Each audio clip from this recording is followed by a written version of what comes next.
তো আপনার কাছে ভোটার কার্ড আছে মানেই যে আপনি অরিজিনাল ভোটার, এটা কিন্তু নাও হতে পারে। কারণ বর্তমান সময়ে কিন্তু ভোটার কার্ড নিয়ে একটি বড় সমস্যা দেখা গেছে।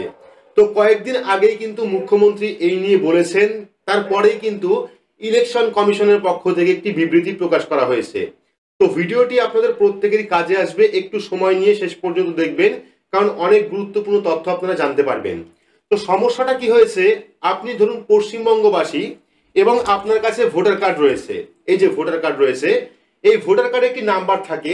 এই যে নাম্বারটা দেখতে পাচ্ছেন, ধরুন আপনার ভোটার কার্ড এটা, এবং এই যে নাম্বার রয়েছে আপনার কাছে ভোটার কার্ড নাম্বার, ঠিক একই ভোটার কার্ড নাম্বার অন্য রাজ্যে কোনো আরেকজন ব্যক্তির কাছে রয়েছে। অর্থাৎ সেম এপিক নাম্বার আপনারও রয়েছে এবং আলাদা রাজ্যে অন্য এক ব্যক্তিরও রয়েছে। আর সমস্যা এখান থেকেই শুরু হচ্ছে, এবং এই সমস্যার কারণেই কিন্তু প্রচুর ভোটার কার্ড বাদ হয়ে যাচ্ছে। তো এই নিয়ে কি বিবৃতি দিয়েছে ইলেকশন কমিশন, ডিটেলস ভিডিওর মাধ্যমে দেখানোর চেষ্টা করব। পাশাপাশি এটাও বোঝানোর চেষ্টা করব যে কিভাবে বুঝবেন আপনার ভোটার কার্ডটি ভুয়ো কিনা, ডিটেলস আমি ভিডিওর মাধ্যমে জানানোর চেষ্টা করব। তো ভিডিওটি অবশ্যই শুরু থেকে শেষ পর্যন্ত দেখবেন। ভোটার লিস্ট ক্লিন করতে হবে, ভোটার লিস্ট ক্লিন করতে হবে, তা নাহলে ইলেকশন যাওয়ার কোনো প্রয়োজন থাকবে না। ভয় পাবেন না। যেখানে যেখানে অনলাইনে সব করেছে, একটা এজেন্সিকে দিয়ে করানো হয়েছে, এবং সেই এজেন্সি। তো এখানে আমি পাশে দেখাচ্ছি, রাজ্যে হানা ভুতুরে ভোটারের, মমতার ভয় নিয়ে অবশেষে মুখ খুলল কমিশন। তো কয়েকদিন আগেই কিন্তু মুখ্যমন্ত্রী এই নিয়ে বলেছেন। তো রাজ্যে যখন এপিক বিতর্ক নিয়ে বাড়ছে চাপান উত্তর, সেই সময় বড় খোলাসা কমিশনের। রবিবার একটি প্রেস বিবৃতি জারি করে দুই ভিন রাজ্যে একই এপিক নাম্বার নিয়ে তৈরি হওয়া বিতর্কের অবসান ঘটালো ইলেকশন কমিশন। তো কি বলা হয়েছে, ভোটার কার্ডের নাম আলাদা, ঠিকানা আলাদা, কিন্তু এপিক নাম্বার একই। এই নিয়ে আপাতত ভোট কারচুপির আশঙ্কা দেখছে রাজ্যের শাসক দল। হাতে আর মাত্র একটা বছর, 26 বঙ্গে বিধানসভা নির্বাচন। তার আগেই ভোট কারচুপি নিয়ে সুর চালালো তৃণমূল শিবির। তো সম্প্রতি নেতাজি ইন্ডোর স্টেডিয়ামে আয়োজিত তৃণমূলের মহাসমাবেশ থেকে মুখ্যমন্ত্রী অভিযোগ তোলেন, দিল্লি মহারাষ্ট্রের মতোই এই রাজ্যে ভোট কারচুপি করে জিততে চায় বিজেপি। সেই দিন হাতে বেশ কিছু কাগজপত্র নিয়ে উঠে মুখ্যমন্ত্রী দাবি করেন 26 ভোটের আগে রাজ্যে তৈরি হচ্ছে ভুতুরে ভোটার। তো কি বলা হয়েছে, সুকৌশলে রাজ্যের ভোটার তালিকা ঢুকিয়ে দেওয়া হচ্ছে পাঞ্জাব, হরিয়ানা, গুজরাটের বাসিন্দা।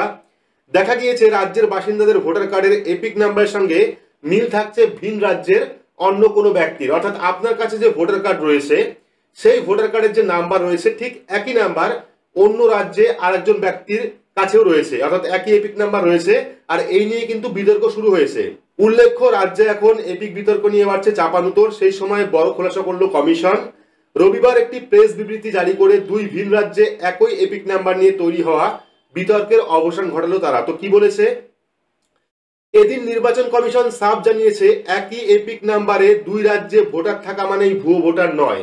অর্থাৎ আপনার কাছে যে ভোটার কার্ড রয়েছে, তার যে নাম্বার রয়েছে, অন্য রাজ্যে আরেকজন ব্যক্তির সেম ভোটার কার্ড নাম্বার থাকলেই কিন্তু ভুয়ো ভোটার নয়।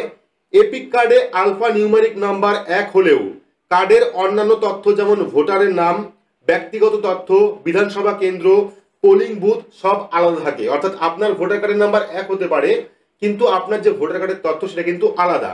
নাম বলুন বা বয়স বলুন বা ঠিকানা বলুন, সেই সমস্ত আলাদা রয়েছে, যা সেই ভোটারকে কমিশনের কাছে একটি আলাদা পরিচয় প্রদান করে। কমিশনের আরো দাবি, ভোটার তালিকায় নাম নথিভুক্তকরণের গোটা প্রক্রিয়াটাই বিবেকেন্দ্রিক ম্যানুয়াল মেকানিজমের মাধ্যমে হয়। যেহেতু বিভিন্ন রাজ্যে একই ধরনের এপিক আলফা নিউমেরিক নম্বর ব্যবহার সম্ভাবনা থাকে, যার ফলে দুটি রাজ্যে একই এপিক নাম্বার ইস্যু হওয়ার সম্ভাবনা বেড়ে যায়। কিন্তু এই এপিক নাম্বার যাই থাকুক না কেন, ভোটার তার বিধানসভা ও লোকসভা কেন্দ্রের অন্তর্গত নির্দিষ্ট বুথ ছাড়া কিন্তু কোথাও ভোট দিতে সক্ষম হন না। তবে এই একই এপিক নাম্বারকে স্বাভাবিক তকমা দিলেও তা নিয়ে হাত গুটিয়ে বসে না থাকার আশ্বাসও দিয়েছে নির্বাচন কমিশন। প্রকাশিত প্রেস বিবৃতিতে তারা জানিয়েছেন, দ্রুত এই ভুল সংশোধন করা হবে, প্রত্যেক ভোটারকেও আলাদা বা আলাদা এপিক নাম্বার দেওয়া হবে। তো আশা করি বুঝতেই পারলেন, বর্তমানে যে সমস্যাটা তৈরি হয়েছে সেটা কিন্তু এপিক নাম্বার নিয়ে। অর্থাৎ আপনার কাছে যে ভোটার কার্ডটি রয়েছে, এই যে ভোটার কার্ড, এই ভোটার কার্ডের যে নাম্বারটা রয়েছে, আলফা নিউমেরিক যে নাম্বারটা রয়েছে, ইউনিক নাম্বার রয়েছে। হয়তো আপনি পশ্চিমবঙ্গে থাকেন, আপনার ভোটার কার্ডের যে নাম্বার, ঠিক একই নাম্বার কিন্তু অন্য রাজ্যের অন্য এক ব্যক্তির কাছেও রয়েছে। এটাকে বলা হচ্ছে ভুয়ো ভোটার কার্ড, যেটা রাজ্য বলছে। কিন্তু ইলেকশন কমিশন জানিয়েছে যে একই ভোটার নাম্বার দুই রাজ্যে থাকলে তা ভুয়ো ভোটার নয়, কারণ তার ঠিকানা আলাদা রয়েছে, নাম আলাদা রয়েছে, লোকসভা কেন্দ্র আলাদা রয়েছে এবং অন্য রাজ্য থেকে এসে এ রাজ্যে ভোট দেওয়া যাবে না এমন কিন্তু ব্যবস্থা রয়েছে। তো এবার বর্তমানে যে নতুন লিস্ট প্রকাশ করা হয়েছে 2025 সালে, আপনারা প্রত্যেকেই সেই নতুন লিস্টটা ডাউনলোড করে দেখে নেবেন যে আপনার নামও বাতিল করা হয়েছে কিনা, কারণ বহু ভোটার কার্ড কিন্তু বাতিল করা হবে। ইতিমধ্যেই কিন্তু ভোটার কার্ড যে ভেরিফিকেশন, সেই ভেরিফিকেশন শুরু হয়েছে। পাড়ায় পাড়ায় হয়তো এলাকায় প্রত্যেকের বাড়িতে ভোটার কার্ড যে ভেরিফিকেশন, সেই ভেরিফিকেশন করা হবে এবং সেখানে যদি 1 নাম্বার মিলে যায় সেক্ষেত্রে কিন্তু সমস্যার সম্মুখীন আপনি হতে পারেন।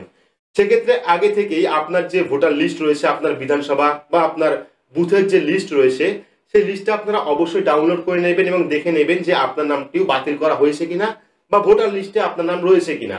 পরবর্তী সময় কিভাবে ভেরিফিকেশন হবে বা কিভাবে অ্যাপ্লাই হবে এই নিয়ে যদি কোনো আপডেট আসে আপনারা কিন্তু চ্যানেলের মাধ্যমে জানতে পারবেন। তার জন্য চ্যানেলটিকে অবশ্যই সাবস্ক্রাইব করে রাখবেন এবং পাশে রাখা বেল আইকনটি প্রেস করে নোটিফিকেশন অল করে রাখবেন এইরকম গুরুত্বপূর্ণ আপডেট সবার আগে পেতে। তো আজকের মতো এইটুকুই, ধন্যবাদ।